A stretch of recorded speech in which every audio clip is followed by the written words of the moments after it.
जिनको दुनिया के अलावा कोई मतलब नहीं, जैसे कि मैं, मुझे इस बात से रत्ती भर फर्क नहीं पड़ता कि भगवान है या नहीं है तो है, नहीं है तो नहीं है तो इतना समझदार जरूर होगा कि वो मेरा मूल्यांकन मेरे कर्मों से करेगा, ना कि इस बात से कि मैंने कितने घंटे उसकी भक्ति में गुजारे हैं।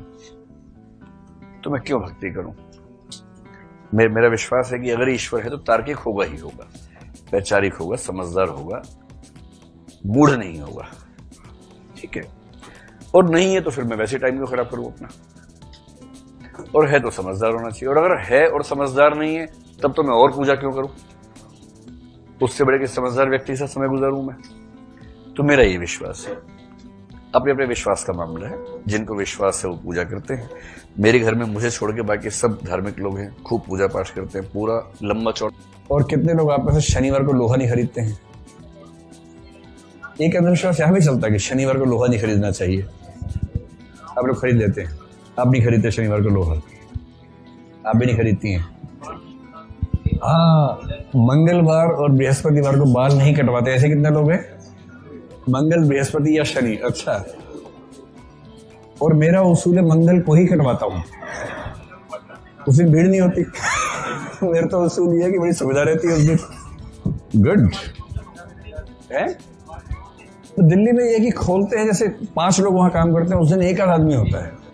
भारत में सबसे बड़ा हुआ है कि अंग्रेजी कैसे सीखें। बहुत सारे लोग रैपिडेक्स इंग्लिश स्पीकिंग कोर्स वाली किताब पढ़ के अंग्रेजी सीखना चाह रहे हैं। नामुमकिन है उससे सीखना, नामुमकिन एकदम। क्योंकि भाषा सीखने का अकेला तरीका है वातावरण, दूसरा कोई तरीका नहीं। आपके आसपास लोग उस भाषा में बोलते हो, बातचीत करते हो, आप सुनते हो, आप भी बोलने का प्रयास करें। कोई आप पे हंसे नहीं, जब आप गलती करें आपको समझा दें। किसी मतलब अध्यापक की जरूरत भाषा के लिए नहीं होती है। इस चीज को अभी से काम करना वो ये है कि लिखने का अभ्यास कीजिए, और जिस दिन 7.5 मिनट में 250 शब्द आप लिख पा रहे हैं और बाकी लोग पढ़ पा रहे हैं, अपना लिखा तो पढ़ ही लेता है आदमी। अगर आप 7.5 मिनट में 250 शब्द लिख लेते हैं और बाकी लोग पढ़ भी लेते हैं उसको, और आप करीने से भी लिख पा रहे हैं, पॉइंट्स ठीक से डेवलप कर पा रहे हैं उसमें, तो आप मान लीजिए कि आपको सफल होने से शायद कोई रोक नहीं पाएगा। इस परीक्षा का मर्म इतना ही है, पढ़िए, समझिए और बहुत तेज गति से, बहुत सटीक तरीके से लिखने का अभ्यास कीजिए, जो इन्होंने किया। अभी आपसे बात करेंगे ही। आईएएस बनना बहुत आसान काम है, मैं आपको बता रहा हूं, मुश्किल नहीं है एकदम। मुश्किल केवल इसलिए कि बहुत लोग बनना चाह रहे हैं, इसलिए मुश्किल है। अगर कोई ये कहे कि आईएएस बनना अपने आप में बहुत मुश्किल काम है, जैसे माउंट एवरेस्ट चढ़ना, ऐसा कुछ नहीं है, आसान काम है। अगर स्ट्रेटेजी ठीक हो, मेहनत आपको ठीक से करनी आती हो, तो आसान काम है, मुश्किल काम नहीं।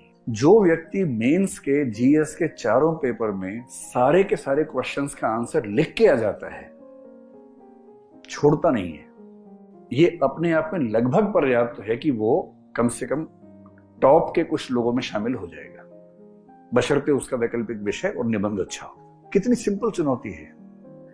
आपको हर पेपर में सारे प्रश्नों का उत्तर पूरा कर देना है।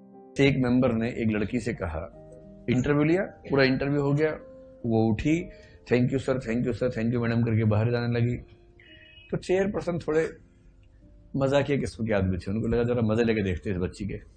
जब वो गेट के पास पहुंची, बोले, वैसे एक बात कहना चाहता हूँ, आपका चेहरा देख के लगता नहीं कि आपको आईएएस बनाना चाहिए, आपका चेहरा ऐसा है नहीं आईएएस टाइप का। तो लड़की बोली कि सर, अब जैसा भी है स्वाभाविक है, और चेहरा तो कईयों का नहीं होता है। ये कह के निकल गई। भाव ये था कि आपका कौन सा है, और वो कहते कि आईएएस बन भी गई।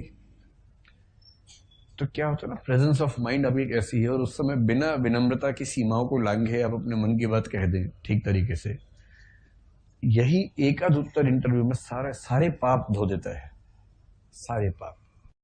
अब जिंदगी एक ही है, और दिक्कत है कि उसी में प्रयोग करने हैं, उसी को जीना है। अस्तित्ववाद कहता है कि अपने जीवन के फैसले खुद करो। आप जो भी फैसला करेंगे उसके हिसाब से आपकी जिंदगी प्रभावित होकर रहेगी, और अच्छा खासा असर पड़ जाएगा। और जब आप प्रयोग करेंगे यानी कि निर्णय करेंगे, तो हर निर्णय में गलत होने का खतरा तो है ही। निर्णय गलत सिर्फ इसलिए नहीं होता कि हमारा निर्णय करने का जो स्टेमिना है या क्षमता है वो कम है। कई बार सूचनाएं कम होती हैं, कई बार परिस्थितियां ऐसी होती हैं कि वो फैसला करना पड़ जाता है। और हमारे जीवन के बहुत सारे निर्णय ऐसे होते हैं जो गलत होते हैं। थोड़ा बहुत गलत तो हर निर्णय है, कुछ ज्यादा गलत हो जाते हैं। गलत भी है और उनका जिंदगी पर बहुत गहरा प्रभाव भी है।